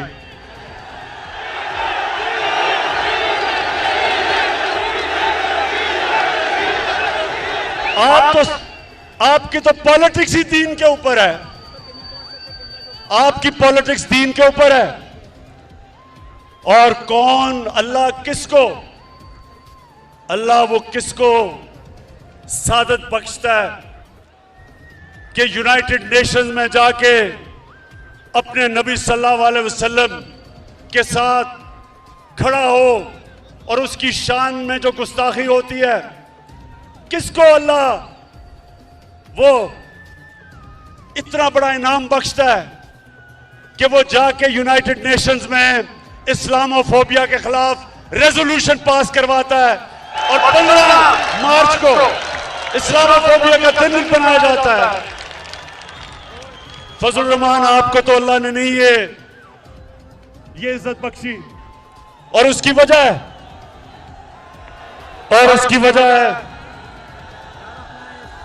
स्पीकर, हाँ उसकी वजह है कि आपकी नीयत अच्छी नहीं है। आप इस्लाम को इस्तेमाल करते हैं जाती मफादात के लिए, इसलिए अल्लाह वो आपको इज्जत नहीं देता। अल्लाह नियतों के राज जानता है, अल्लाह जानता है दिलों के राज। फजल रहमान, जितने मर्जी इस्लाम की बात करो, अल्लाह ने आपको आज तक कभी वो एजाज नहीं दिया कि आपने दुनिया में कुछ भी इस्लाम के लिए किया हो। मेरी तरह के आदमी को, गुनाहगार आदमी को अल्लाह ने वो एजाज दिया है। मैं अल्लाह तेरा लाख लाख लाख शुक्र अदा करता हूं। अच्छा पाकिस्तानियों, मैं अब अपनी तकरीर खत्म कर रहा हूं। मुझे पता है आप जाना नहीं चाहते, मुझे पता है, लेकिन मैं तकरीर सिर्फ एक चीज पे खत्म करता हूं। आपने सबने मेरे से एक वादा करना है, एक वादा करना है कि आप मेरी कौम कभी इजाजत नहीं देंगे किसी पाकिस्तानी हुक्मरान को कि मेरी कौम को किसी के सामने झुकने दो। आप बताएं, कभी इजाजत न देना, कभी आपने इजाजत नहीं देनी किसी हुक्मरान को। वो किया जो उन्होंने हमारे पाकिस्तान में अमेरिका की जंग लड़के किया, उसमें शिरकत करके 80,000 पाकिस्तानियों की कुर्बानी दिलवाई, हमारे कबायली इलाके को बर्बाद करवा दिया। कबायली इलाके के लोगों के जो मुश्किलात का सामना करना पड़ा, ज़कात लेने वाले देने वाले ज़कात लेने वाले बन गए, 35 लाख लोगों को नकल मकानी करवाई। कभी मेरी कौम, किसी हुक्मरान को आपने इजाजत नहीं देनी कि हमारे मुल्क के मफादात के खिलाफ हमारे लोगों के हकूक के खिलाफ कोई भी हुक्मरान जाए, पाकिस्तान जिंदाबाद, पाकिस्तान पाइंदाबाद।